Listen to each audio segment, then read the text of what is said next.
welcome back to the channel, guys. Today we've got the beautiful Kia EV9 in Earth spec over here. So Earth spec in Australia is essentially the mid spec. So we've got the Air trim, which has 76.1 kilowatt hour battery. We've then got this one with the 99.8 kilowatt hour battery, and same thing in the top spec, but just with more luxury and creature comforts in the GT line. So this one here is in Panthera metal, which is sort of like a dark metallic silvery grey with a tinge of bluey gunmetal color. I know I've said quite a few colors there, but you know, I'll put an overlay of the color so you can really see it. But there seems to be lots of pearl crystal flakes in there. But basically what I want to show you guys, so I've got a Kia Carnival at the moment, which I believe is, from an ICE vehicle side of things, the king of people movers.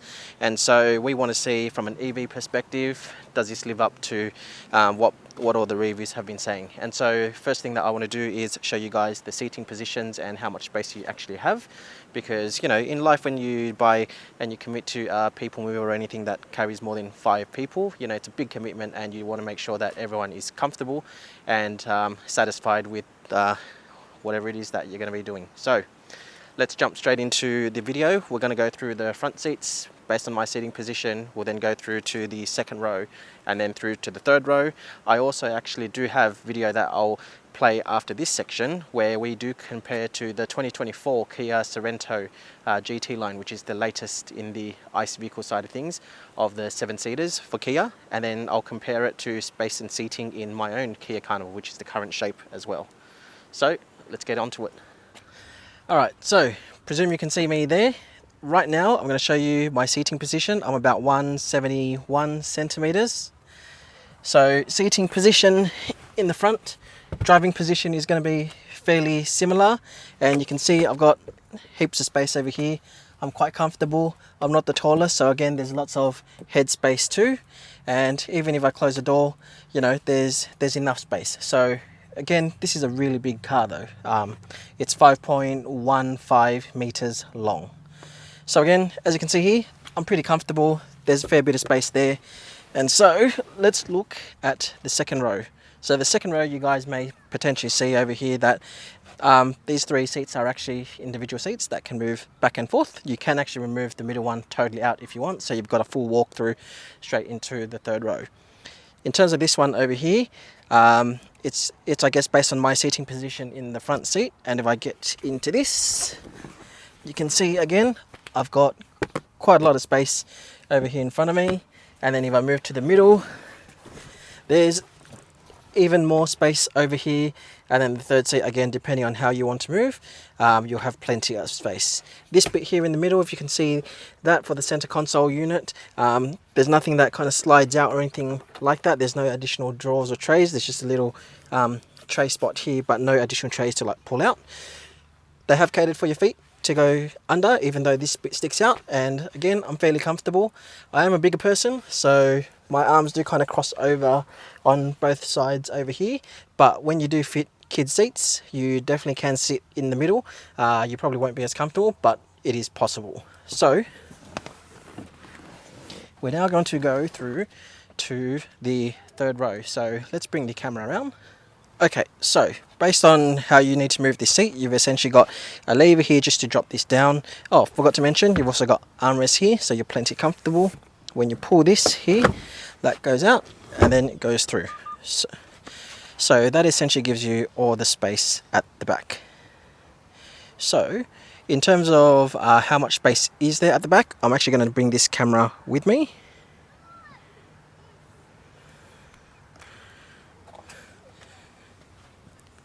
So hopefully that's not too wobbly. So this is essentially the spacing that you can see with the third row up. And let's step through. Excuse the camera shaking. So from the third row, I'm going to pull this back. Now mind you, this is pretty much nearly all the way back, but not yet. So you can see down here, there's still a bit of rail space that you could move back a little bit, but again, I can fit my feet under and I'm fairly comfortable. And then next to me, that's how much space we've got. You've got air vents, you've got USB ports, cup holders. If I move to the middle, I believe the middle, there is probably just about the same space. With this middle row though, you can extend it even further back as well, and on the right one as well. So all in all, pretty comfortable. That's how much space we've got there. So again, I'm literally almost stretching out my legs in full in the third row, and in the second row you'd still be fairly comfortable on that right one. Alright, so this is me in the third row. I've just got my back on the actual headrest, but I folded that headrest up so you guys can see. And yeah, that's a space, so you can fit 3 quite comfortably at the back. Still got a little bit of space, not too much, it's almost touching. And remember, I'm 172, got an air vent right here, like in, I guess, the aeroplanes. There's no control here at the back in the third row, but there is a actual full control panel just over there behind the second row. So yeah, any questions you have in terms of space in this Kia Carnival, let me know, and let's jump over to the Sorento. Actually, before we jump into the Sorento, wanted to actually show you guys how much space there really is in this car. So remember, that's my seating position, the same as that last row, that last seat down the end. I've moved this a little forward. I'll show you over here how much space there is, if I can bring the camera across. So a fair bit of space in this third row. And then the magic trick that the Kia Carnival offers at the back is, and let me zoom the camera out, look at how much space there is here. I'll do an overlay. I've actually put I think 2 kids bikes in here before. I'll show you how that goes, and we've got 2 kids bikes in the Sorento today, so I'll do overlays so you guys can compare in a moment as well. Okay, so with all the seats up, this is essentially 2 bikes straight in, 0 effort. That's how deep the boot is. And these I think are 12-inch or 16-inch, I think it is 16-inch bikes, or 40 centimeters thereabouts. So straight in, but that essentially goes really deep. So this is one of those foldable crates, so you can see if I hold the camera here, that's essentially how much space you've got. And that's with being able to take 8 people around in total.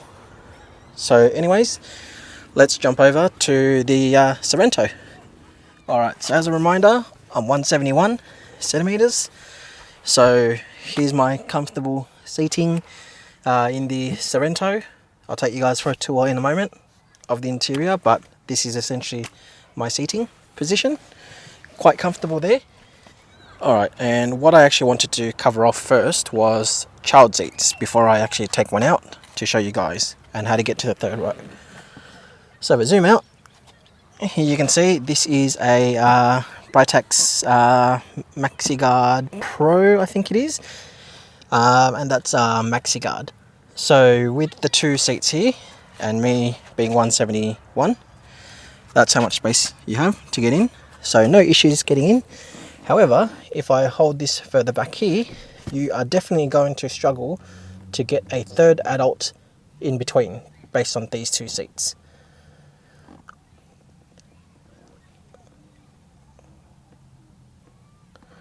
So yeah, I mean, you'd have to be fairly small. I am not even going to try. I definitely don't fit here. And with 2 seats here, I'm not too sure how you'd get someone in the third row as well, because based on how these seats are, I'm not too sure if you can see, it's 60-40 fold. So these 2 on this side are 1 seat, and then you'll see over here that is the third seat by itself. So we do need to get one reclined in order to get out. This seat does not fold down by itself, so you won't be able to get through to third row at all. So that's the seat you're most likely going to have to move in terms of getting someone in if you've got 2 kid seats. So you'd probably have to put 2 kid seats in these 2 over here. Now we're on the other side of the Sorento, so actually I did think of one thing more.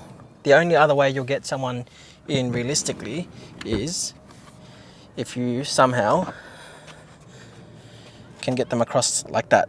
But disclaimer is I've taken this seatbelt off, and these need the seatbelt to tether through. So really it's only if you've got just a booster seat, the ones that use these ones only and they don't use a harness. Therefore you can take the whole thing out, you can get someone through here if you'd like to get straight into the third row. Otherwise, no go. So with the normal seats up in the second row, that's probably the limit, pushing as far back as you can. This is the third row here, and this is the remainder space you get. In terms of size, just so you guys have a full comparison, if I kind of make this nice and square, the amount of space you have is literally a shopping bag. That's the depth that you have, and that goes all the way down to there, literally one shopping bag across. So you could put a couple of shopping bags across here. You definitely can't fit a few suitcases if you're carrying all 7 people. So we're going to put this up and I'll show you guys how much space there is in the second and third row. Alright, so second row, it's pushed back the same distance as the first one. So again, plenty of space over here with this amount, and I'm going to show you guys the third row. So I'll bring you with me in order to get in. But really, from here, it's this button, there's a button up here, push that and it goes through, and then we just hop on in. So come with me. Alright, so as I said, here's the button. So push that in, and then this is the amount of space that you've got. I'll zoom out. There you go. So seats are folded already out, and I may as well show you guys the boot space again. So again, it's pretty much just one bag across here, and you can't push these back or forth. So let's go in. Oh, I've just hit my head. So obviously need to watch out for this bit here. It's definitely a lot more cramped. You sit a lot lower. So if I pull this back here,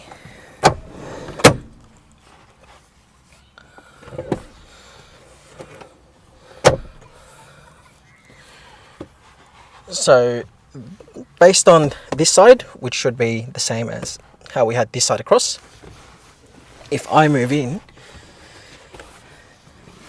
I can just tuck my feet under, just. And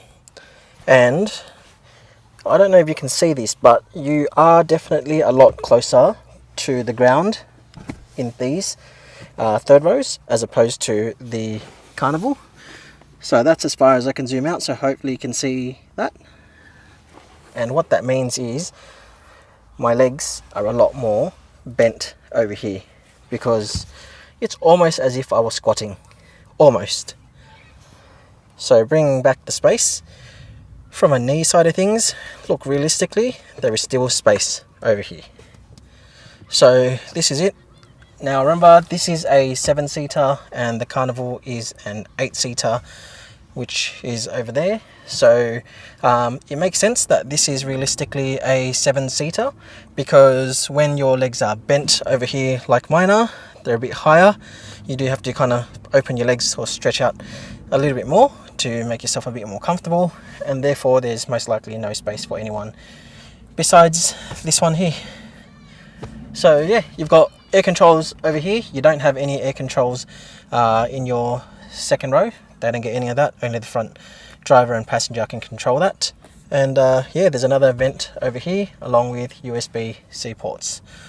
So that is essentially it. The good thing that I didn't mention is both cars have 5 tether points. So if you've got 5 kids, perfect. Alright, so just remember, I'm about 171, 172 centimeters. That is roughly how I've got the seating position for the front. So in terms of door opening, I'm parked right in the middle. So if you open to the first latch, it is a pretty wide car. You actually will go cross over to the second parking spot, but opening it up all the way, so it does open pretty wide. And as you can see, when I jump straight in, there you go. So this is essentially my seating position. Here's my arms based on this driving position, and I'm fairly comfortable. It's quite supportive around the seats, but yeah, in terms of seating, that's how much space I have over here. We'll talk about the memory seating function a bit later, but from the normal driving position, this is how much space I'll give the second row, so let's go check that out. Alright, so this is the second row here. Now I haven't adjusted any of the seating positions. So of course you can adjust it over here where you pull this lever up and you can see reclines. This is essentially the standard position as it goes up. So looking over, you've got heaps and heaps of space. So I'll get in and I'll show you guys what that looks like. So very easy to get in. As you can see, I've still got a fair bit of gap over here for my knees. So my knees, I'm essentially sitting fairly forward and I can move forward. It's not that comfortable when I move it all the way forward, but you know, you can stretch your legs if you want to. For me, a comfortable position is probably somewhere about here. And in terms of headspace, could fit near probably just under 2 fistfuls of space at the top. And in terms of space, I guess, you know, probably about 13 centimeters thereabouts. Yeah, heaps of space here. There's no transmission tunnel to go through, so the middle would essentially be the same. And then again, this is with this seat rest all the way forward. If I do pull this, you know, I could recline it further back as well. Now this is a lot more comfortable once I'm sat a bit further back, but I guess from a comfort standards, I'm okay for my body to kind of lean back a little bit. But then the issue that you have really is, can you adjust the headrest? Yep, so that's probably the better position when you recline it just a little bit back so you're not 100% vertical. The one thing that I will say, and hopefully you guys can still see, is that it's a 60-40 fold. So it's not like the Kia Carnival where you have individual 3 seats. So what that means is on this side, these 2 seats fold together, which you can see here. And then you've got that single seat fold over that side.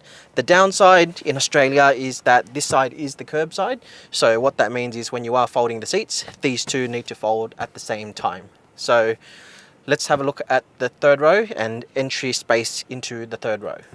So as you can see here, this is the entry position on standard space. Now I think you guys will potentially have an issue if your kids are in actual baby seats because of the fold. So it's a 60-40, and as I said, the only way to get through is to push this button to let the whole seat recline to go back. Now if you do have kids seats in there, and I'm not talking about boosters, because boosters you can kind of fold that bit. If you already have your fixed kids seat position here, you do have a recline section over here that you can do, and you can pull that all the way forward. However, you'd ideally not want to adjust this because you've got your tethers that go back around here. So can you fit in here? It's definitely a lot harder. Now, you know, I'll show you guys. I can't really fit in at all. There is absolutely no chance for me. So you have to be fairly small to fit your frame through that way. And again, the other thing as well is if you're talking about kid seats, most likely you're going to have this tethered across. So again, moving that, you need to adjust this latch as well. So is it a friendly people mover for 7? If you've got kid seats, honestly, it's going to be a little bit difficult. I'll put in some of the booster seats later just so you guys can see how that looks like. But my view is the boosters are the way to go because you just have to potentially adjust this if you need to. And then you just push this button, folds forward, and automatically goes back like that. But yeah, let's jump into the third row and let's see how we go. So jumping in now. So once it's all reclined forward, it's really a step in, pull in, and here you go. Okay, so one step in and pull on this and you come through, and now we are in. On this side I've had to push forward a bit because there was no chance that I could get through, but if I come through over here, you can see that I've got a fair bit of space there, and I'll need to pull this seat back as well. And let me switch on the other camera to show you guys. So let's pull this back.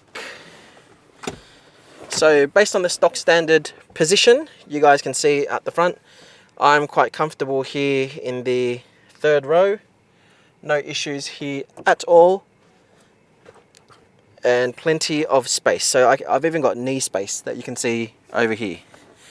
And there's a little hole down the bottom over here, right there, for me to put my foot in there. and there's spacing over there as well. But again, remember, this is actually reclined back a little bit for me, and this seat here is also reclined a little bit. This seat here is actually fully vertical in the standard space, so if I jump over to this side, again, it's doable, but it's not comfortable at all. I definitely recommend reclining it back, and yeah, there's not much more to it. If we talk about how much space the people at the front have, this one here in the third seat is probably the best, the one on the right, which essentially means, you know, you can definitely sit comfortably. Kids are going to be very comfortable in the back, in the third row. Adults, I think realistically around my height, I think you shouldn't have any issues at all.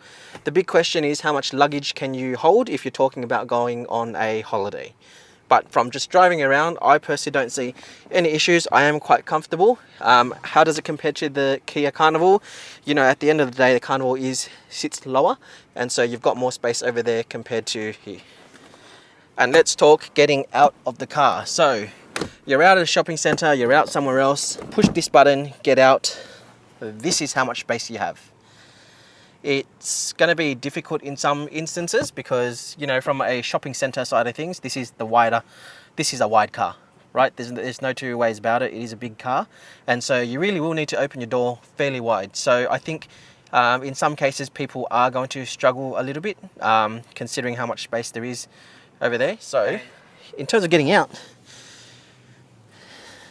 I'd say this is my way of getting out, I guess. You know, kind of do this little old person pose, squat down, get out. And again, that was with all that space. If I had to close that, it'd probably be heaps more difficult. Now, the one thing I didn't mention about getting into the second row is that this fold over here, whilst I did mention that it's 60/40, so this is the single fold and that's the double fold, when you actually do this one, you can see over this picture over here, this actually releases that bottom bit, so you actually have a bit more space. So if I actually push this here, you'll see it can actually just lift out there as opposed to folding down. So hopefully that gives you a bit more space. And so that button does the same as well. And then this one here is of course to recline it back and forth if you need. So we've got the kids seats installed, and I just want to show you guys how easy or hard it is to get people in the seat. So over here, this is essentially the curbside. So from here, these are two booster seats. I'll just zoom out. Two booster seats we've got here. So you can definitely fit someone here in the middle. For me, it's a little bit tight. I'll put an overlay of a picture because of these two bits here on the side bolster. But you can definitely fit someone there. Otherwise, it's a cup holder here, and yes, whilst you do think it sags down like this, you just need to lift it up softly and you hear a little click and it does actually stay there. So that's that. And so let's have a look at access into the third row. So minimal space over there at the moment. All we can do from this side, so remember this is the curb side, so you push this over here and that kind of comes through, and so that's your gap that you've got there. So the booster seat does actually bend, so there's no issues in that regard.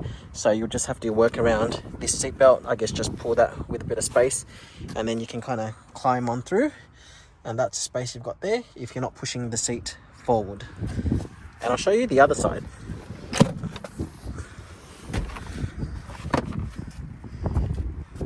So let's jump to the other side.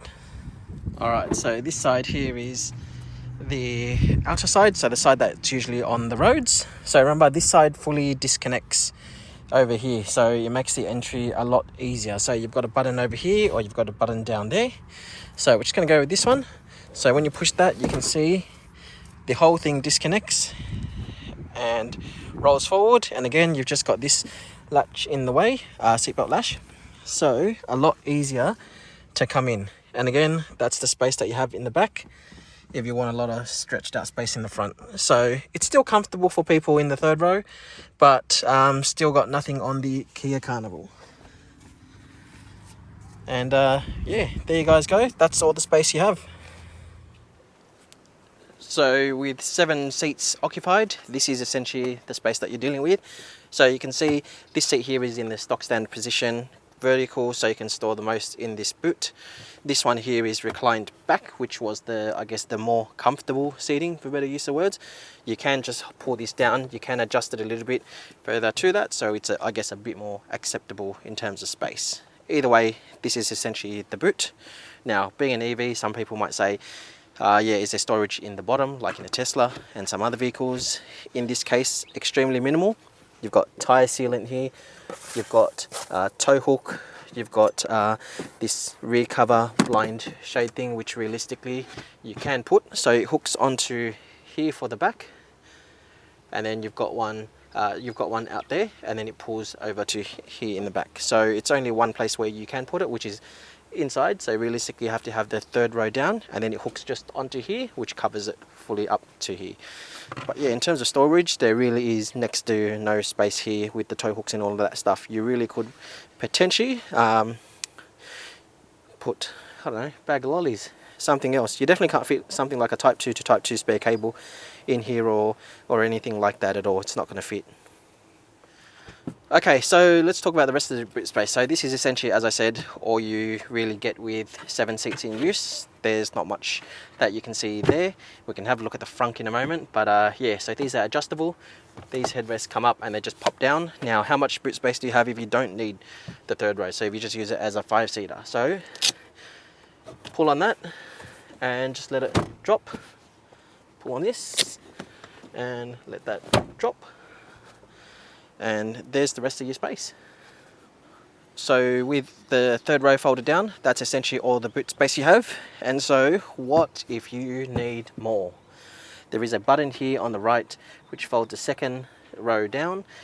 2 easy buttons where you just click that, and if you just have a look up there, there you go. Now that side obviously didn't fold down because I've got the front seat further back, but essentially you've got heaps of space to go all the way through. So that's perfect for your IKEA trips and Bunnings and whatever else you guys need to do.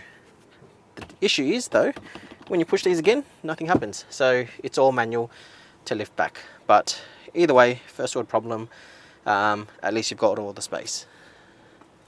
So to pop the frunk, it's just 2 buttons, or push this button twice, 1, 2, and that just opens the front. Alright, so frunk's open. Let's have a look. So once you've released it, there is no additional latch. It's just a straight open up, and there you have it. So there you have it. This is the Kia bag with all the charging equipment. That's roughly how deep it goes. So can you fit a Coles bag in there, or a shopping bag? No, you can't. You could probably put it sideways. There is a sign down there that says max 20 kilograms load, which is 45 pounds, and then air filter replacement is just through over there. And in terms of other stuff that you get, so we'll just open this one up here. So here is the home charger, the AC charger that you get to charge the vehicle.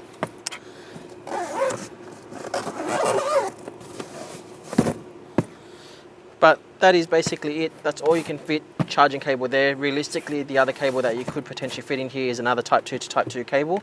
Should be able to fit that there. 5 meters quite easily, 7.5.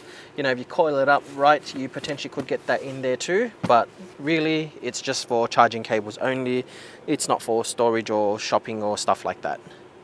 Alright guys, so that was all the storage space, all the seating in the EV9 Earth spec. It's pretty much similar configuration that is actually available across all 3 trims. If you've got any questions, drop it in the comment box below. But yeah, let me know. Do you guys have one? Has it worked well for your family or not? So yeah, let's have a look at the rest of the features of the car. So this is the outside of the EV9 in Earth trim. So the only disappointing thing that we didn't get here based on the overseas model is in the overseas model you've got like a starlight, stargaze type design over here. I'll put an overlay if you guys aren't too familiar with that.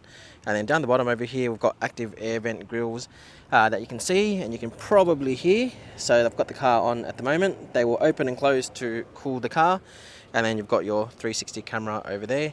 Other key differences between this and the base spec off the top of my head is the mirror.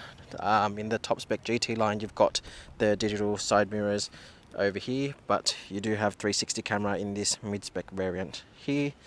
And then following down onto the side, the rest of the side of the car, this is the wheels that you get with the Earth trim, which is essentially 255, 60, 19. So 19-inch, 255 and 60 profile. So very, very thick, as you can see there, and very, very absorbent on the roads for all the bumps. Alright, as we jump inside the car, so over here you can see that you've got your heating and cooling seats control, you've got your heated steering wheels over here, you've got all your usual controls for the window here, lock, unlock, then this button over here to fold your side mirror, which is essentially just over here. And then here's a pan of the rest of the interior.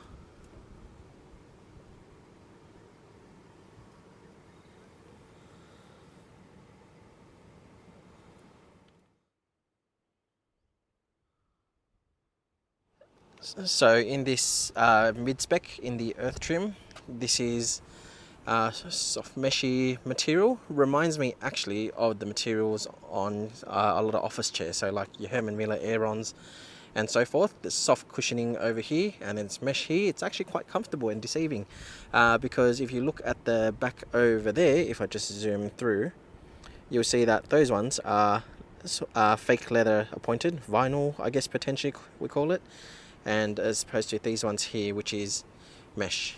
But here's the rest of the seat if I pan down. So again, it's fake leather vinyl, I believe, and ventilated and heated seats here, and you can see the contours around the side there, so they are quite supportive.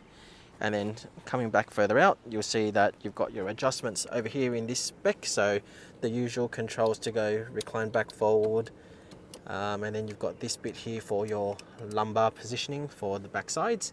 You'll notice there is no seating memory over here or over here. Now as you jump into the vehicle, just on the rest of the bottom side of the car, you can see there you've got traction control, you've got some controls for opening the boot, the frunk, the technically not fuel but the electric charging port. You've then got some headlight adjustments, and then you've got your handbrake. Following further up a little bit, you'll notice on this car you've got all the controls here on the right hand side. So it's not like the EV6 how you've got your panels. So if I just zoom the camera out, it's not like the EV6 how you've got a starter button over here, or like some other cars where you've got the starter button somewhere here. In this car it's actually over here. So you push this to start, and remember with all Kia cars you do need to start that in terms of starting the electrics, and then you twist it here, twist it that way to go into drive, twist it this way to go into reverse, and then there's a button over here to put it back into park. Now if it's the first time you get in, you might actually miss that, because if I hold the camera like this is essentially the seating position when I first got in, and you can see it's kind of hidden down the bottom over here. This is on a wide angle camera, so you can see it there, but realistically I originally missed it as soon as you get in, and had to double check that.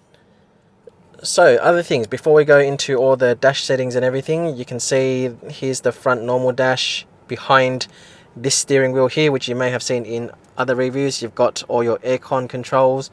You've then got the rest of your screen over here. Following across, you've got nothing else but the glove box over there.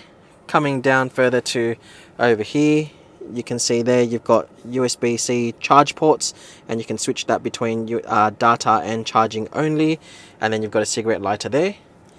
Then further down over here you've got a storage spot here. I guess you could put a tissue box there, or you could actually put takeaway. Seems like perfect fitment for that, or kebabs, or anything else that you want to put there.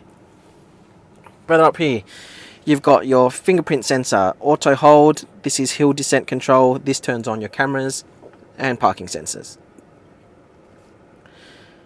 Cameras over here, fantastic. As we push that, let's come back to the screen over here. So you can see that's automatically in 360 view, then that's the front camera. If we tap on this front one, you can switch between, that's a wide angle front. That one there just goes straight through to the front with the aerial view at focus at the top. This one here goes onto the wheels, so if I turn the wheels you can actually see it moving there. So this is perfect for the car enthusiast where you don't want to gutter rash your rims. You've also got this one here, which is the wide angle there. Then switching through to the rear camera over here, again that keeps the aerial view there. That's just your reversed behind you. Then again you've got this one here, so again when you are reversing, that's to ensure you don't gutter rash the back of your wheels. Then you've got this really wide angle here which covers the rest of the back. You've also then got this third setting here, which is the 360 virtual view. Now it is odd why that's not the same color of this car, but that kind of gives you the idea that it produces on the image. And then of course you've got some settings there, which is around reference lines and parking distance warning. So let's talk cup holders. As you guys can see, it's just an open space. This circle here looks smaller, this looks bigger over here, so I'll just bring the camera back out to readjust. Now over here basically what you want to do is these two push buttons enable this opening over here. So if you push that, that opens that one. You push this one over here, that opens this one. I have a normal sports bottle 700 or 750 mils over here. That fits perfectly fine in there. I've also got an Awala Flask bottle, which is 946 mils. It's one of the bigger bottles, and amazingly it also fits there. So that's a really big win. For context, in the Kia Sorento and in the Kia Carnival, in the latest models, they both only fit this normal bottle here. They definitely do not fit this one here. So this definitely has a +1 thumbs up for me. Okay, now onto the rest of the car. So you can see here you've got your wireless Qi charging port, and you've got a little storage compartment here. Don't know what you'd really fit there. I'd guess coins, cards, anything like that. Not too much that you can do there though. You've got seats for seat adjustment here to help people get into your second row if you need. You've also got a USB charging port over there. You've also got it behind this seat too, and you've got 2 cup holders over here. Now as we look through here in the second row, you can see that's the adjustment bar to pull the seats front and back. Here's the rest of the seats. Here's what they look like.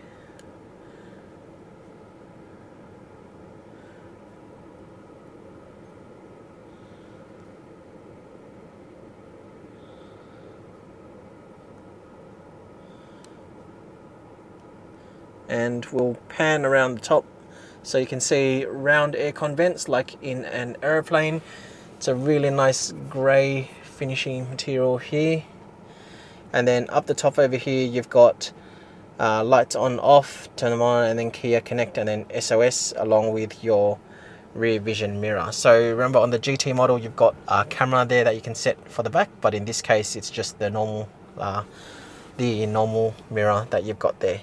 So let's go through the rest of the steering wheel. So you can see this goes through the menu over, that you can see.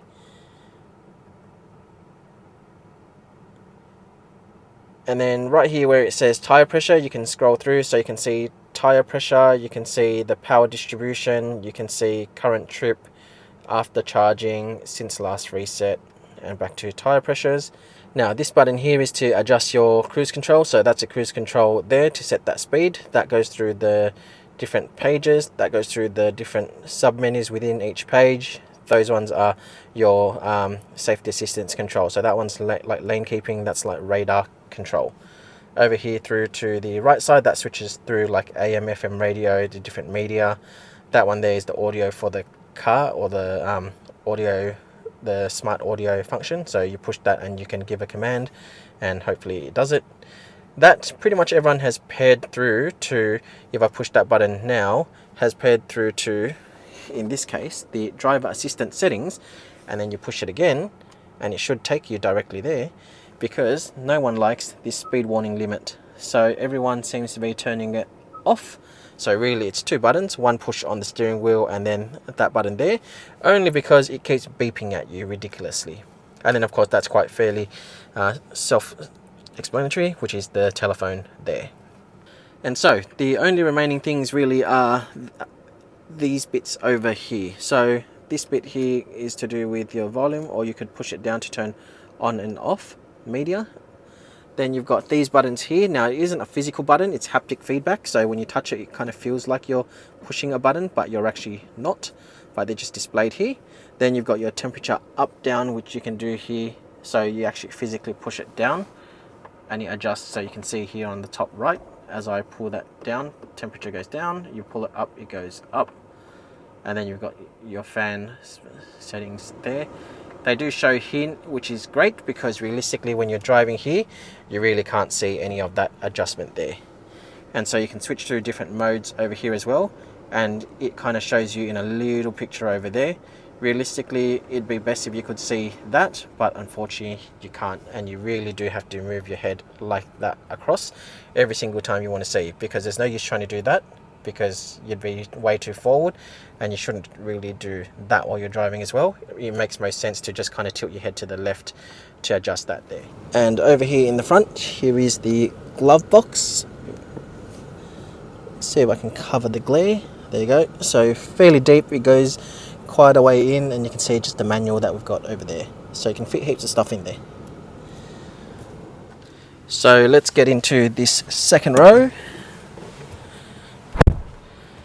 So over here, all you've got really is your windows. There are no window blinds, so it does get pretty hot in here. You've got a little light switch over here, which is LED, fantastic. You've got aircon control over here. So again, if you look really closely, you can see you twist it to close, you have it there to open. So it's like a airplane control over here. And then you've got aircon switch right in the middle, so you can hit it on auto, and we want cool. And air essentially comes out through 1, 2, and then if we turn around to look at the third row, there's a 3 and 4 right there. And so in the rest of the second row, so you've got this hard map holder here, or you can put stuff, kids' drawings, you can put iPads potentially there and whatnot. Over here, as I said, you've got 2 cup holders, USB-C charging points on each side. Then further down over here, it's not a tray as such, but it's just a deep storage. So I'll see if I can bring the camera down. So there you go, it's just a deep pocket storage space. You could put stuff in there. So that covers everything for your second row. Now we jump into the third row again quickly. So I won't come in, but I'll just show you again. This is the space that you've got. You've got cup holders on that side. You've got speakers there. You've got USB-C charging port coming across here. You've got the same thing, plus an additional storage section at the back over there. But essentially 2 cup holders and the seats along with a speaker over there. So let's have a look at some of the vehicle settings and things you can mess around with in the car to make it yours. So let's start with the vehicle function over here. So essentially a bunch of vehicle settings that you can see here. So let's go into driver assistance. So this is the button that the star button over here has been mapped to, because this is the one that everyone says has been inaccurate, and I have felt exactly the same. So essentially this one, when you go into this, you want it to just say speed limit information, so it potentially picks up the speed and it shows you over here. If you have a speed limit warning or assist, that's the ones where it starts to ding and starts to get really annoying on the car. So you see here provision of a warning when the current speed limit is exceeded, and the assist also adjusts the speed as well. So that's the one you essentially want. We'll head back. There's obviously driver convenience, which is about smart cruise control, high motorway driving assist, lane change assist, auto motorway speed change. So I haven't really tried all of these. I've tried smart cruise control a little bit this morning, and we'll do that later on as well, just to show you guys how good or bad it is. Parking safety, I don't see why you would essentially want this off. Surround view monitor is the 360 camera. That is definitely a must with a big car like this. This one was off, but odd because it seemed to come on and off when I was driving. But either way, we'll leave that on. And then rear safety. But again, I'd question why you would actually want these to be off. And then properties of the camera, so just some reference lines around like when you steer and turn and what it shows in terms of the angles. And the last one is driver safety. So when you go into driver safety, it's just properties of the driver safety system for all the forward warning stuff. So cross traffic, timing, front forwards, side safety, lane safety, blind spot view monitor, safe exit, and all of that. All of these, I would really question why you would want to turn them off. They are good to have, and I guess it does help by giving additional warnings. These ones don't seem to be overly intrusive, but they potentially can be for the lane keeping assist, which is that one there. But other than that, general safety, I'd say you'd probably want to leave most of these, if not all of these, on. So that covers everything in driver assistant. Let's talk drive mode. So drive mode, there's a custom My Drive mode. Then there's brake pedal mode, brake mode, which is normal and sport. So drive mode, essentially over here, down here, you've got drive mode down here. So when you push that once on the steering wheel, that's the My Drive mode we're talking about. Then normally you've got eco, normal, sport, and then My Drive. So I've been driving in a mix of normal and sport, but essentially you can customize it over here for My Drive mode. So sporty driving, eco, normal, or sport, and then normal or sport steering. Now I haven't felt too much difference between normal and sport steering. It does stiffen up a little bit, and I presume that's probably it, because at the end of the day it's not a sports car.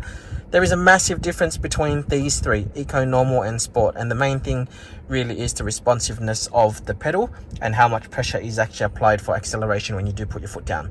i.e., when you put your foot down, you put down less to go faster in sport. You've got to step on a bit more to get the car going in eco. But that's essentially it. So there isn't too much in drive mode. Now jumping over to settings, usual air circulation type settings, defrog options, climate control settings, and automatic climate convenience functions like these ones.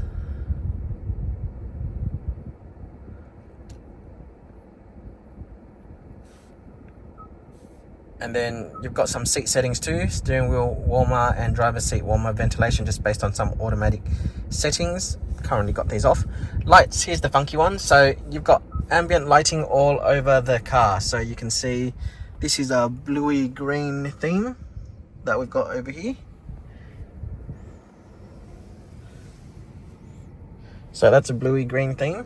So you can have it linked to drive mode. You can switch the color. So that's the bluey green. So I'll hold it over here so you guys can see as I scroll through. There's a yellowy green here. There is a red orange, purpley pink, 2 shades of blue, 2 shades of green, and this one here you can set like an upper and a lower color to whatever you'd like. So like a blue and a red kind of shows there. That kind of gives you the idea of that setting. So we'll just go back, and then you can also of course just choose a single color to whatever matches what you'd like. And then you've got some door settings here around auto unlock, approach to unlock, power tailgate settings. And then the last one here, just convenience, rear occupant alert, wireless charging system, auto rear wiper, reverse. So that covers pretty much everything over here. Now jumping up. Now onto the EV settings. So battery preconditioning. Obviously for fast charging performance, it's enabled when you actually do set the destination using the Kia navigation, but you can also hit activate there, which essentially forces our precondition, which is great. Utility mode essentially is talking about the V2L. So this is the Earth spec, so we don't have an external V2L. However, we do have a V2L in the boot, so you can turn that off as well. Smart regen, I guess this is more about sort of like your one pedal driving, so to speak, or just general deceleration. So you can choose between the 3 settings. Audible charging, so it's just about information that gets spoken out loud when charging does begin. Plug in and charge, so vehicle authentication, charging and payment automatically processed when connected. So I don't know too much about this. I haven't registered anything to charge at this point in time. But that looks to be good because it's potentially mimicking what Tesla does. So when you plug into a supercharger, everything is seamless. You don't need to do anything else. It's just plug in, charge, and then you automatically get built. So that's really good to see. And that's essentially all the EV settings over there. And then we've got a bunch of layout cluster type settings and then Kia Connect app. So that essentially covers everything to do with the car. Just going to have one quick look actually at the cluster just to see if we've got anything in particular that we can look at. So over here, this is currently style A. If I go to style B, it just looks like it's potentially changed the colors. And style C just changes the shape. So it just inverts the shape for style C. So A has these lights that come down. B changes it into a bar, and C inverts it up like that. So do as you wish. Hopefully you like one of them, but for me, I guess it just doesn't seem like there's too much difference between any of them. Now, the thing you hear at the moment is all the warnings going off, and the reason why is because the camera picked up that the last speed sign that there was 20 Ks. And even though this was a 70 zone, or I know it's a 70 zone, it was still thinking that it was a 20 kilometer zone. And so what that means is it's going to keep beeping at you. So then it went past the 70 zone. So then now you could see that it shows 70 over here. And yeah, now there's no more. But essentially it's very, very sensitive to all of the warnings. So yeah, as soon as you do, I think 1 or 2 kilometers over, it already starts beeping at you. And you know, there are times where because there hasn't been a speed sign posted up on the road yet, even if you've turned onto a different street or a different road where there is a different speed limit, it still thinks you're at the other speed limit, so it'll keep beeping at you. So it's not always the nicest. And so what that means is we've mapped, or a lot of people have recommended we map the star button here on the steering wheel straight through to the driver assistance section where you tap the speed limit, and you just want it on speed limit information if you want it to potentially still show here on the screen. Otherwise you turn it off. Now let's talk cabin noise. So we've spoken about space. We'll go through the drives in more specific detail soon, but cabin noise, so it's very, very minimal. So remember, these are, I think off the top of my head, I think it was 55 profile tires, so they are very, very thick, and yeah, there's very minimal road noise from the outside. It's not a van shape, so you know, there is definitely a lot of insulation in the vehicle itself. And yeah, what more is there to say? It absorbs noise really well from the roads, and it's fairly quiet. So I'll stay quiet for a moment just so you guys can hear how loud it is on the inside. I'm on a rough surface now, so I'll make sure we record some of the rough surface and then as we transition to a smooth surface. So this is the rough surface now.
Okay, so we've just transitioned onto a smoother surface.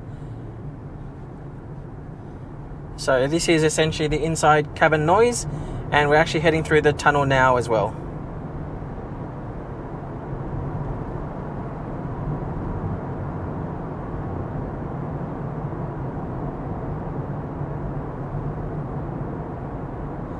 So there you guys have it. That's the cabin noise. Now the other thing that we should test is how good is their whole lane keeping and all of that stuff, you know, the smart cruise controls and all of that, similar to, I guess, Tesla's autopilot.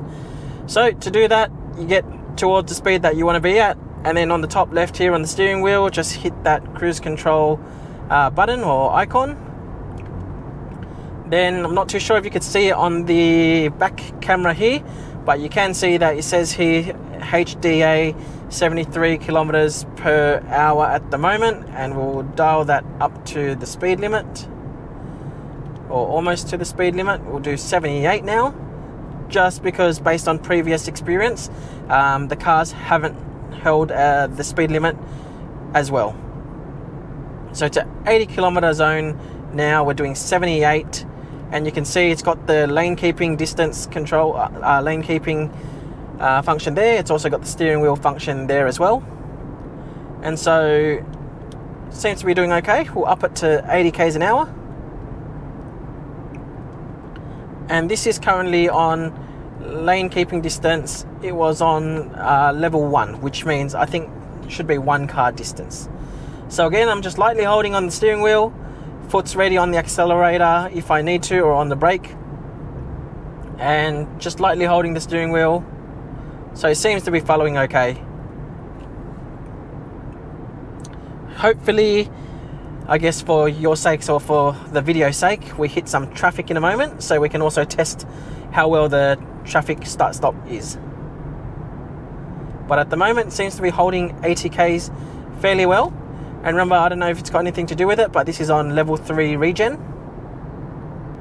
So far, obviously hasn't exceeded the speed limit because of the vehicle in front. But yeah, seems to be doing fairly well. It hasn't been too intrusive, and it's been okay. Alright, headed out of the tunnel. It still seems to be holding its speed and lane and everything fairly okay. Steering hasn't been too jerky this time round. Oh, we'll see what happens when this car cuts in. So the car did hit the brakes a little bit, and we'll see how quick it picks up. So we're heading into a 100 zone.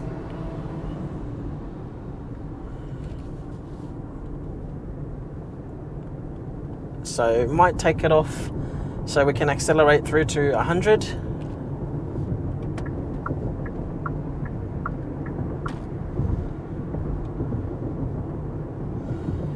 Really was quite effortless getting through to 100. So let's hit the cruise control back. It's currently on 99. We'll dial it up to 100 to the speed limit.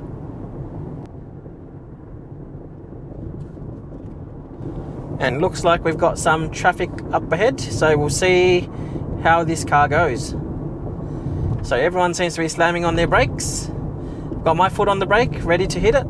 80 k's, 77, 74, slowly, 60 something. Seems to be reacting fairly well in terms of the distance.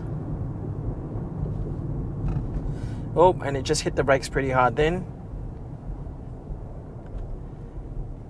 So it was like a last minute effort.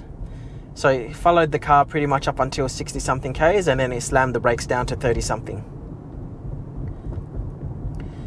And again, I have not put my foot on the brake yet. This is everything done by the car itself. Right, I think we've done enough testing of that. It's getting a bit too jerky for my liking. So again, I guess the summary is lane keeping, everything. Look, it seems like they've definitely improved, at least on this car anyway. And when you are talking about more about the traffic start-stop side of things, it does tend to get a bit jerky as you go. So basically what the car is doing is it's driving, it's following to the speeds, but then as other cars are slowing down further ahead, you can see that they are slowing down further ahead, but it really waits till the last minute and then it just slams on the brakes. So it's not too good in that case. The other thing I've noticed as well from cruise control side of things is when you turn cruise control on, auto steering and lane keeping turns on, and then if you don't want it, you need to manually turn it off. Alright, so that was everything we've tested on, I guess the cruise control type stuff and the lane keeping and auto steering. let's talk about this car, drivability, reachability, and all of that. So this car, I feel like you can definitely, and I know some people really love sitting high on cars. This car is absolutely one of them. So it's a big car, you're already seated high, but you can adjust the seats fairly high as well. I'm definitely nowhere near the top of the car. I can still put, I'd say, probably 2 fistfuls above my head. So yeah, if you really want to sit high, you definitely can sit high. Look, reachability, it's got all the adjustments for the seats. It's all electric. It's got lumbar support as well. And then on the steering wheel itself, in terms of the adjustment, this one is manual, so tilt up, down, and reach as well. And as I said, it's also got big mirrors here. All your controls are here on the right hand side. You've also got the heated seats and cooling seat controls here on the right hand side, along with your steering wheel control over here as well. Heated steering wheel, I meant. The bit that I'm not too fond of, and I guess it's not a major thing, is I would have liked the controls for heated cooling seats and the steering wheel somewhere in the middle over here, because if I'm trying to turn it on for my partner, it's actually on the other side of the car, right next to the door card, the door handle. So I'm actually not able to turn it on for my partner. But again, you know, it's such a minor thing, right? So yeah, I don't have steering wheel, heated steering wheel control is over here. As I said, if those were in the middle, it would be a lot better. The other thing that you guys may have noticed, or you may have read in some other reviews as well, you know, this aircon control unit, this panel here, it doesn't exist in the Kia Sorento. They've managed to put them all over here, but this one, they've integrated the panel over here. So it does make it very hard to see and very hard to double check what aircon settings I've currently got. So I feel like you literally have to either bob your head down, like sort of like this, to be able to see it, or you're turning your head like this to actually go and see it. And so hopefully the back camera will also pick it up, or at least the back camera will show how bad the design is. So yeah, it's poor design and I'm not too fond of it, but does it still work? Yes, in some ways it does. The good side of things, in their defense, is they do have on-screen buttons, or on-screen display of what settings you're at. So down over here I've got physical buttons for the fan. So if I go fan up or down, you can see that just pop up here. So at least I've got the display here, so I can kind of use that to pay attention. And same thing with the temp. If I adjust the temp, I can also see it here. So that is somewhat helpful, but it's still not helpful that all of it really does sit in that cluster behind, pretty much where your left hand is going for the steering wheel. So not too great, but at least you've got a little bit of information there. So kudos to Kia for, even though moving a lot of the stuff to the touchscreen here, for keeping a couple of buttons here, or dials, to ensure that the aircon adjustments are fairly easy. So you've got your temperature here on your right and your left. You've got the fan speed as well, and you've got different modes. So like to do it just on your face only, your face and your feet, or to switch through for your defogging options as well. So it's great to see they still kind of thought of that. Now, I have been driving this entire time in just normal mode. And so steering is, I guess, more on the softer side. It's not as soft as a lot of other cars in comfort mode. It's still, I guess, somewhat stiffer. And then when you move into actual sports mode, when you flick through sports mode, the steering actually does stiffen up a bit more. So not heaps, but it definitely does, and it is more noticeable.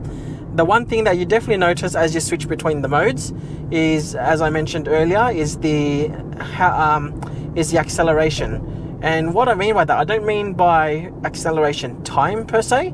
It's how much acceleration the car actually provides based on how much pedal you're pushing down, how much percentage. So for example, in eco mode, you probably have to put your foot down at least almost halfway for the car to start moving. Whereas when you're in sport mode, just a little tap, the car already starts to move. So that's something to understand. The downside of having the sports mode always on is you have to have a pretty good balance on your foot, especially if you're doing the one pedal driving, because it does get quite sensitive. So any little bit of accelerator where you let go and I'll do it just so you guys can see my whole body react to it. That's just me stepping on the car a little bit. You know, your whole body kind of jerks. So that's essentially a sport mode, and then, you know, you can set custom settings in between for all of it under My Drive. So do as you wish, whatever you want, but there's only a couple of settings that you can play around with there. For me, just because I want to ensure that it's got more of a smoother run, I'll just leave it in normal mode. Other feedback around reachability and everything on the inside. Let's talk the screen. So I'm sitting pretty forward because I like to feel like I'm more enclosed, more in, I guess, a race car, for better use of words.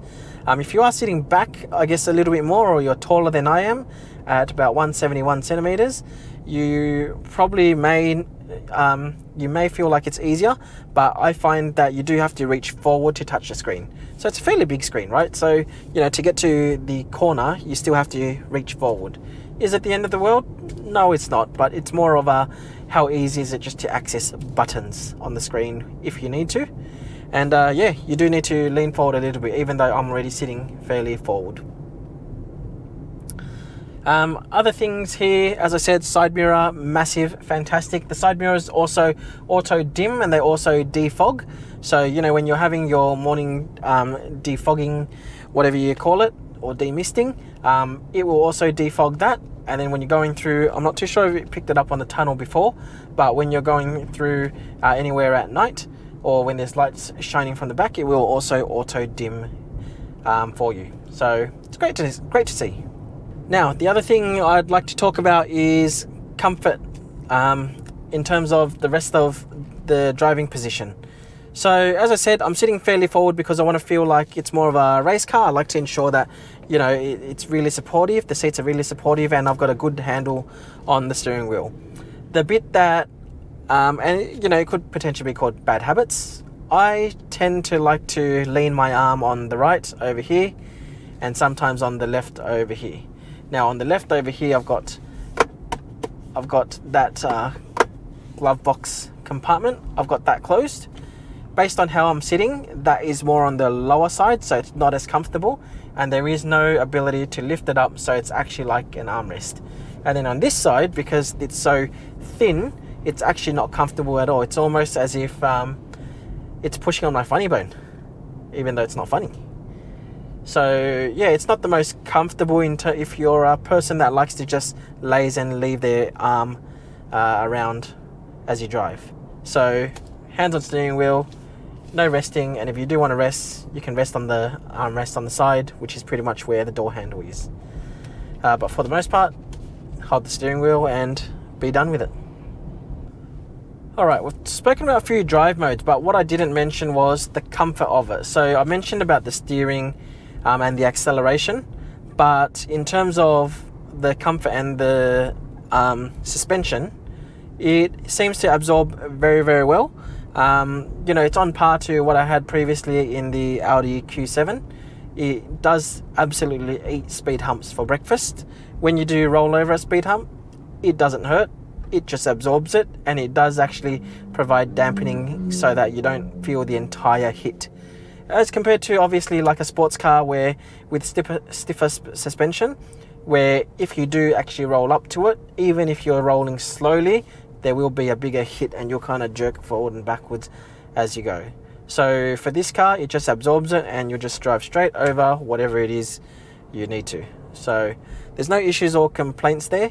But I didn't notice any difference from a suspension side of things between the sports mode and your normal mode. So seem to be fairly consistent and fairly similar.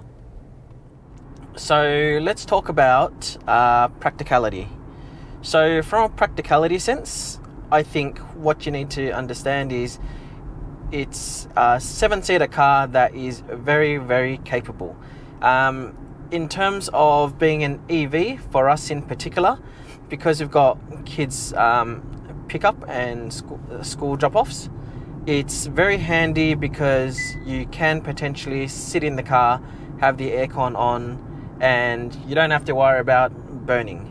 Although having said that, it's because it's a big car, it also has big windows, and because these aren't tinted, it actually gets pretty hot in here. And so I would highly recommend for any car for that matter of fact, that you should get tints, and make sure they're ceramic tints, so at least it blocks UV. Or at least, usually from what they say, 99.8% of UV that gets blocked. So that's that. But yeah, so from a practicality sense, I think it's fantastic EV as a concept, because you know, you can have your aircon on, you don't need to have engine running, and you can charge through renewables. And yes, not everyone can charge through renewables. However, for my personal situation, it's something that you can definitely do, and I think is great from that practicality sense. But other than that, look, I love the cup holders. I know it's a really small thing, but I've got a really big bottle. I drink a lot of water, and this is from a couple of cars I've driven recently, this is the only one that's been able to fit a really big drink bottle without needing those adapters. So I like that. Other things from a practicality sense, look, everything is sort of within reaching distance around the car from what you need. The bit that isn't is really on that one corner of the top left of the screen, as you do need to lean forward a little bit in order to reach that left side. And the other bit that takes getting used to is probably where the controls are to turn on off the EV and to switch between drive modes. And that's essentially down just the bottom right of the steering wheel. Now, as I said, that really is just something that takes getting used to. From my perspective as a current Tesla owner, there has definitely been a few occasions that I couldn't lock the car and I didn't even know, and I even tried through the app, because you just forget that you have to physically turn off the car. So remember, on this car, you've essentially got to hit the power button to actually start all the electrics, and then you can drive. And then you push, so to switch it into drive to drive off, and then when you're finished, you push park, and then you need to hit the power button. Whereas in the Tesla, once you put it in park, you can leave. There's no off button, the electrics are always on. And so I've obviously gotten used to that, and yeah, so as I said, this is all about practicality. That's just something I've noticed. As a busy family, we're rushing around, and we've noticed that on a couple of occasions we have forgotten that. Other than that, look, if we talk about practicality for taking people around, look, it's been absolutely amazing, really comfortable. But overall, I don't think you'll have any issues taking people around. Just remember though, this is considered a large SUV. This is not considered a people mover type of vehicle.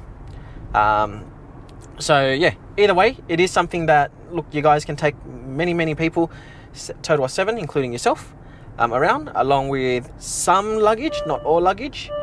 And yeah, that's it essentially from a practicality side of things. All right, let's talk physical size of the car. This car is huge. Don't get me wrong, I've got a Kia Carnival, and I know that car's huge, and that car is even bigger than this car. So from memory, my Kia Carnival is about 5.15 meters long, and this car is just over 5 meters. Definitely under 5.1. I just forgot 5.0 something. But it isn't as long as the Carnival. It also isn't even as wide as the Carnival. However, when I am driving, and I think it's possibly because of the design, it's a boxier shape, right? It's a beautiful car.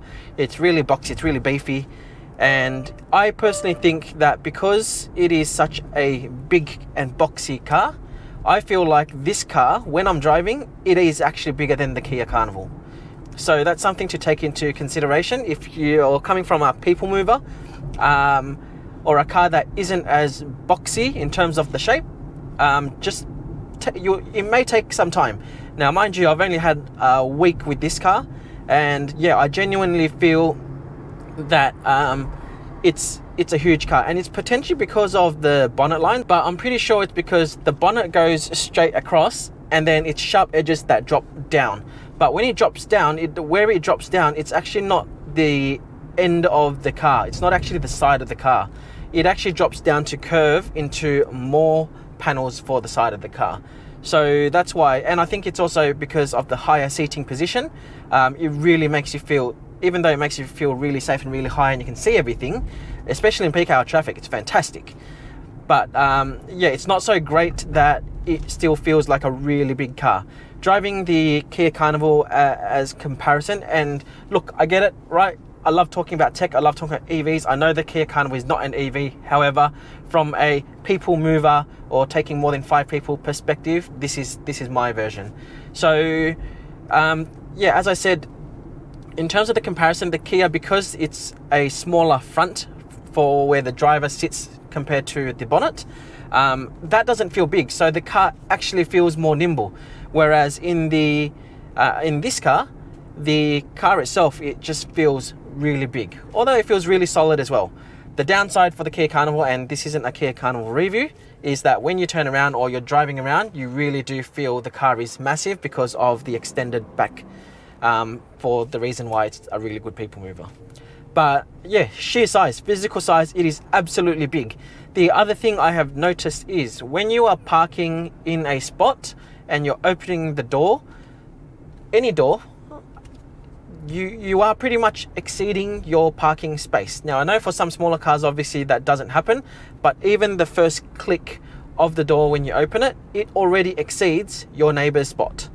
So that's something to bear in mind as well. If you're someone that's always rushing, and I guess a bit more from the, I guess, careless side, for better use of words, it's something for you to really be mindful of. It's a really thick door as well. And so when you do want to open it, it's yeah, something you got to take into consideration. For a good example, if you are having someone come out from the third row, you definitely will want at least 2 clicks. It's really difficult to get out with 1 click, and I mean, it's not that I don't recommend it, I really wouldn't recommend it, but if it's the only space that you have, or you know, your parking spot at home is tight, just know that it's going to be very, very difficult to get someone out of the third row with 1 click. The good side of things is because it's not as long as a car and it is a SUV, the great thing with that is that you can definitely open the boot even in some of the smaller or tighter car parking spots. So that's really good to see. And then the frunk, well, in terms of storage in that regard, not so great.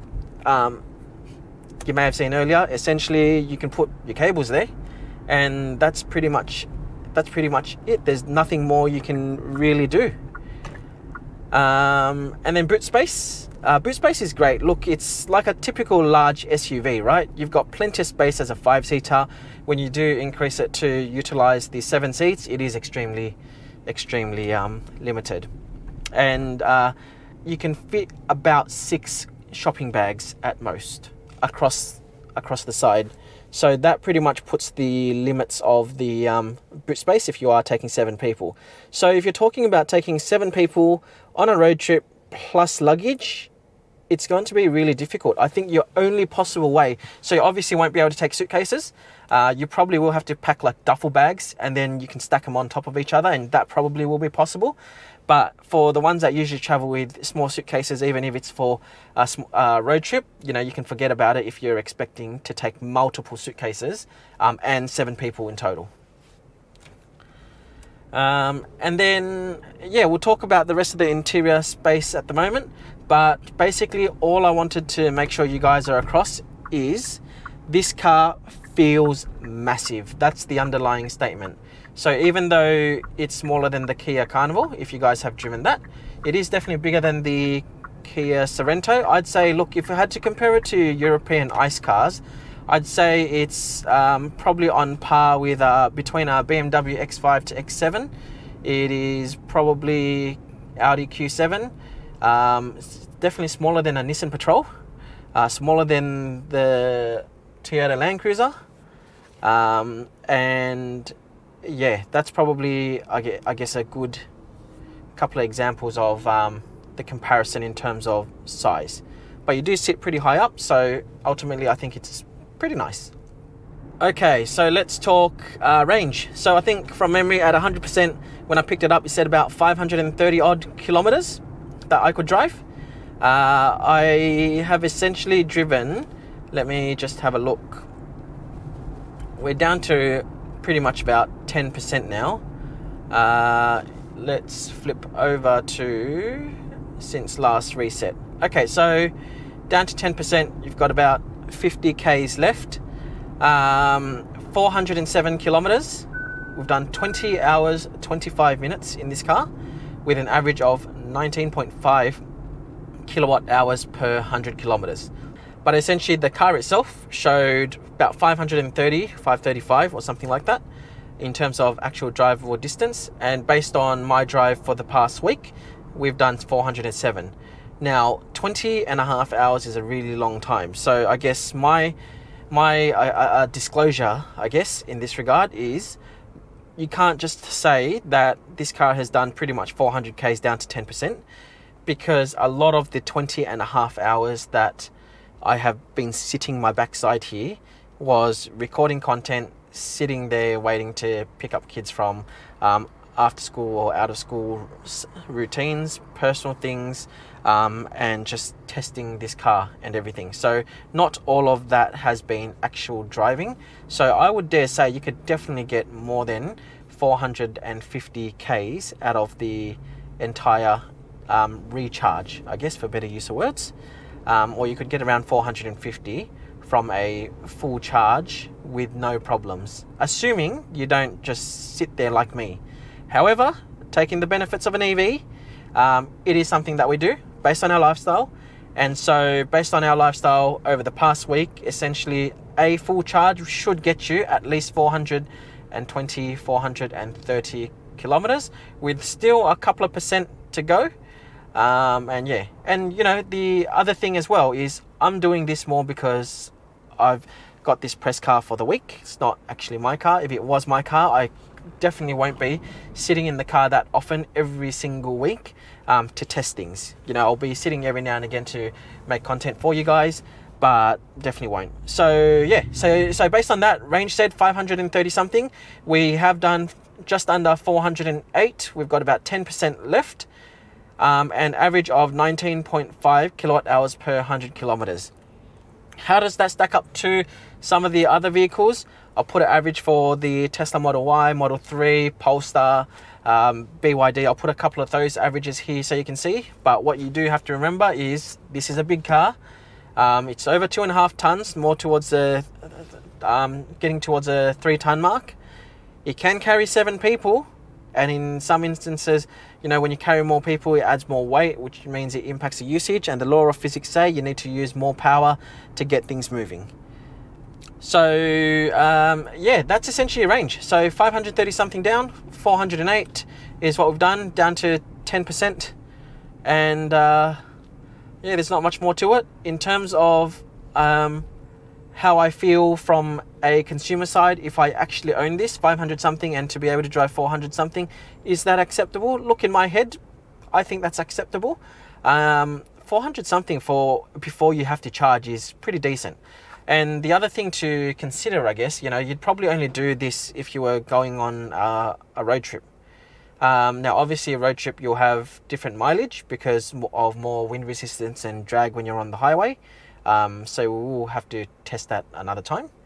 But from city driving side of things, if we've done 408 Ks out of pretty much a full charge, I would be pretty happy. So there you guys have it. That's all about the range. The one bit that I actually forgot to mention is more about charging and the battery size. So charging wise and battery size. So on the base spec is about 76.1 kilowatts kilowatt hour battery in the Air. This is the Earth spec, which is the dual motor with a bigger battery, so 99.8 kilowatt hour battery. Same with the next model up in the GT-Line. And so what that essentially means is it's a huge battery. It'll take a fair bit of time to charge, and hopefully for, you know, you guys charging at home, you've got your own home wall connector or wall charger, so you guys can plug it in and just let it go.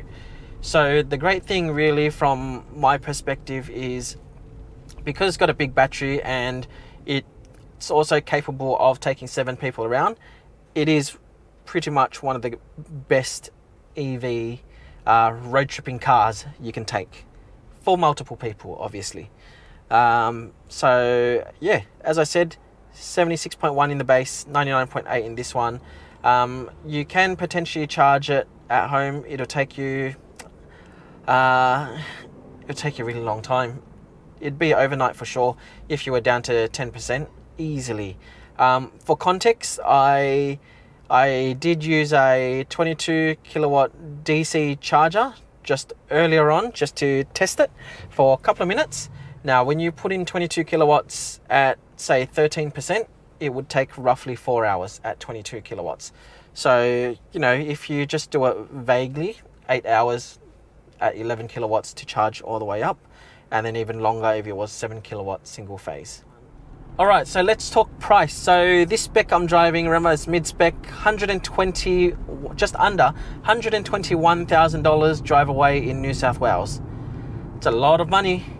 Then you've got the base spec, which is, and these are all New South Wales pricing in terms of drive away from memory, just over $107,000 for the base spec Air model. And then in the GT line is about just under $141,000. So these are all in Australian dollars. So it is a lot of money for what you get. And obviously there is a lot of ICE equivalents, but you know, we're not here to argue ICE versus EV. We're just here to go from a 7-seater EV perspective and being able to take a lot of people around, more than 5. This is essentially what you get. So yeah, $120,000 in this spec. So from memory, the closest thing that is also an EV is the LDV MIFA 9. Now, I haven't driven that, so I can't comment too much on that. However, I did see that at the Everything Electric show, and my personal opinion on that car in particular is it felt really cramped just from looking at it. So not too fond of that, because the LDV MIFA 9 was also a people mover, so more shaped like a Kia Carnival. So I would have thought that it would have more space. However, if we can get our hands on one day, I'll give you guys a proper review. But pricing specifically for this car, as I said, 120. You can, and there is quite a few demos around, also used ones around that you guys can get your hands on. I've seen discounted ones for the GT line. I've even seen about 130,000, so about $10,000 off. So hopefully if this is the mid-spec that you guys are after, you can hopefully find these for 110 or thereabouts, which essentially matches to just a bit over the retail price for the base model. All right, let's talk about things that I like for this car, and let's talk about things that I don't like for this car. So let's talk things I like first. So things I like: Kia Connect app, fantastic.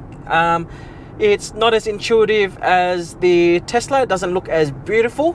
However, does it do the job? Absolutely yes. It's got a very clear menu functions in terms of what you can control, what you can't control. It's got a map of where your car is. You can defog the car, you can preheat the car, you can set car cooling, car heating. Yeah, there's a variety of things you can do.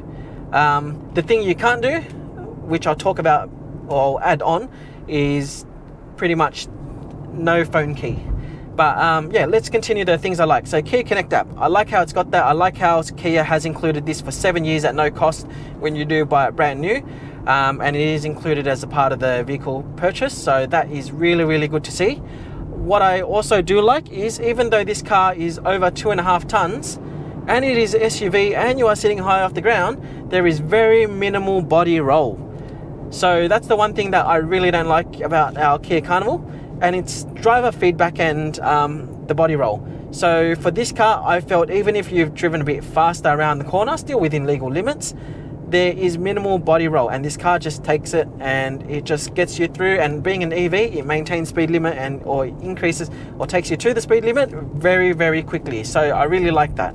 So if you want a car that feels sturdy with minimal body roll, you want EV, you want people mover, this is the car for you. But yeah, that's the second thing. I also like the great seating position and the seats. So these seats are so comfortable. Now, if you guys haven't seen the review and just things I don't like about my Model Y, I'll link a video up here. But essentially, I'm not too fond of the seats. I just feel, and I don't know what the reason is, but it just doesn't feel 100% comfortable in the Model Y. And again, that's purely my opinion. I know some people say it's fantastic seats, and you know what? You're totally entitled to your own feedback. my view is it's not the best. These seats are really comfortable. I believe that they are not real leather. They're made of recycled material or pleather or whatever you'd like to call it. You've got the cooling seats, you've got the heated seats, so I can't complain there. And seating wise, it's supportive, it's comfortable, and yeah. And the best thing of all, as I said, seating position. So I'm sat pretty high. I can see pretty far ahead. I can see over cars, as opposed to being the lower car on the road and not being able to see anything. So I'm pretty content in that regard. The other thing I like is the entry to the third row, and that's something I like and I don't like. So I'll touch on the don't like in a moment.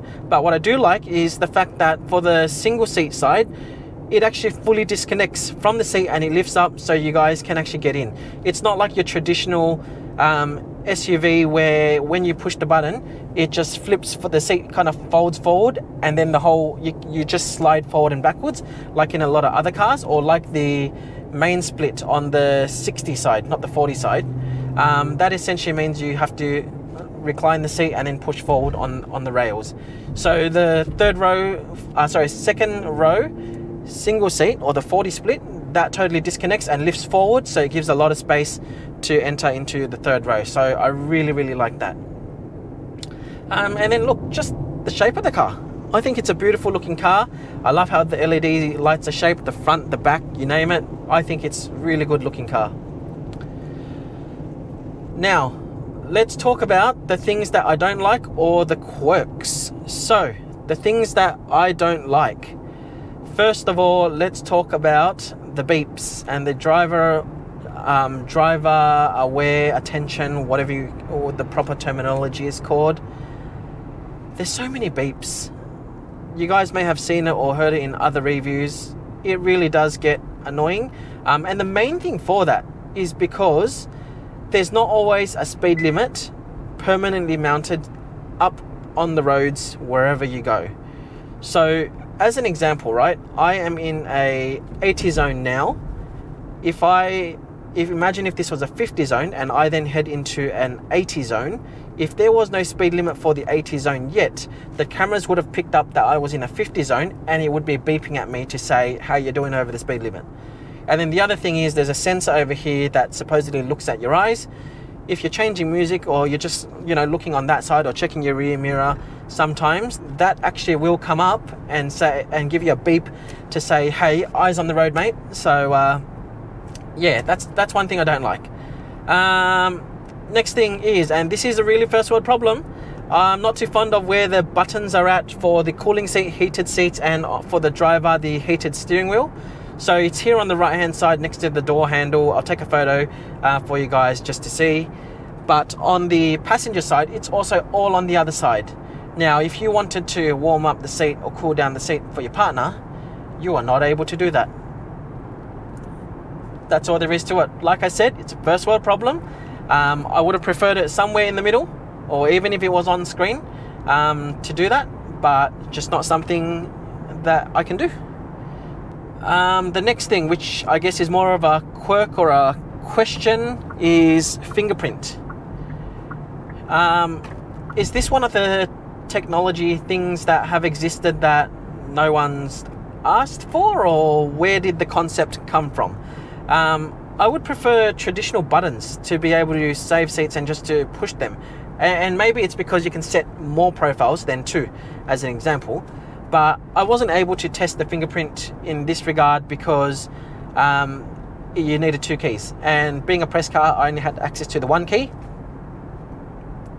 And you do need two in order to set it up. So I wasn't able to test the fingerprint, but because there was no fingerprint, it meant that there was no driver profile, which also meant there was no memory seating. And so getting in and out of this car was, I guess, a little bit on the harder side, because remember, I did say that I do like to sit a bit more forward when I'm driving. So getting out also meant that this seat doesn't automatically push back, or there was no setting for that. So it was, I guess, a little bit more inconvenient. And then that also means that because there was no profile access, and I don't know if it exists anyway, the left mirror does not dip when you put the car into reverse. Same with the right. Some cars do it also on the right side as well. But there was no mirror dip when you put the car into reverse. I personally think that is a fantastic thing to have. And maybe it does have it, so I'm not too sure. So if you guys know or you guys have one, let me know in the comments below. But from my experience, because I couldn't test the fingerprint profiles, it seemed like to me that there was no mirror dip in reverse. And for a really big car, and as a car enthusiast, I definitely don't want to scratch my wheels. It's something that I would have expected or I would have liked. All right, let's talk about the next thing. Now, I don't know if you guys can see right here, right now, but I do question why the headrests are different. From my perspective, you know, it should have been consistent. So if this was mesh, I do think that the second and third rows should also be mesh, but they're not mesh. So yeah, I would have liked it if it was mesh as well, as opposed to the hard pleather vinyl type material. But look, in terms of comfort, is the headrest comfortable? I personally prefer the mesh material instead. It just feels softer because it's not a full cushion. So if you like the softness and you like to have the full support, then I think you'd be on board with what I'm saying, which is essentially the mesh bit as the preference as opposed to the leather.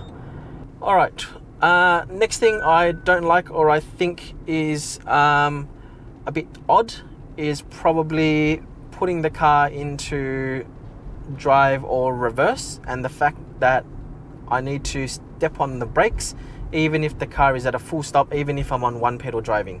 And again, maybe this is just quirks from coming from a Tesla owner, but if I'm on one pedal driving, the car has absolutely come to a full stop, I would have thought that I could just switch between the gears as I need. So if I'm reversing out a car park space and then I need to go into drive, if the car has already fully stopped because of one pedal driving, I would have expected to be able to just switch over to D and go. Nope, for this car, got to have foot on the brakes. Look, I get it more from a safety perspective, and that's probably just quirks from a Tesla owner, a Tesla driver. But yeah, if you felt the same and you guys have driven this car, let me know in the comments. But yeah, that's one of the quirks. And then the final thing I'd like to say, that quirk or thing I'm not too fond of, really is I can't find a comfortable position for my arms if I want to just rest my arms whilst I'm driving. Alright guys, I think that wraps up the entire video. If you guys have watched the entire thing, I thank you so much for your support. I appreciate every single second and minute you spend watching my content. If you did enjoy this video, give it a like, thumbs up, subscribe for more content. Thank you again, Kia, for lending me this EV9 for the past week. I think you guys have made a fantastic car, and I'd be really keen to see who the next competitor is that brings out a new car that has at least 7 seats, because whoever it is, you guys have a lot to compete with. And yeah, that's it guys. Hope you guys are well. Subscribe for more content. We'll see you soon in the next one.